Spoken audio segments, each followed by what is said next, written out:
This video will show you how to perform the security functions of your new 6100 series keypad controller. The full screen will demonstrate the 6162 and the inset is of the 6152. Although the displays look different, the operation is the same. The arming buttons are on the top row of the device. When you're leaving home, you should use the away mode so that the interior and exterior protection is turned on. To arm away, press the Arm Away button for 2 seconds. Or you can enter your code and press 2, the Arm Away key to arm in the away mode.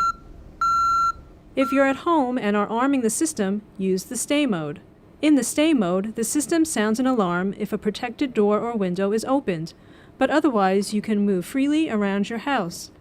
To arm in the Stay mode, press the Arm Stay button for 2 seconds.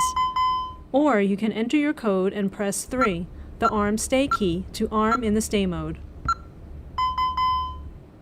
If you're home and would like the interior protection off, but would like the door to alarm immediately when opened, use the Night mode.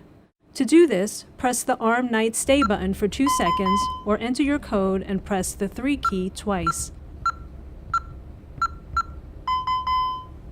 After you have selected one of these arming modes, disarming the system is easy. Just enter your code and press the 1 button, which is the disarm key. This will turn off the system and silence the sounder. There may be times when you want to open a window or door, but still have the security system on. If that's the case, use the bypass feature. Enter your code and press 6, the bypass zones button, and then the zone number to be bypassed. If you would like to know when a protected door or window is open, use the chime mode. In the chime mode, you will hear a beep each time a protected door or window is open. To use the chime mode, enter your code and press 9, the chime mode button. To turn it off, enter your code and press 9, the chime mode key.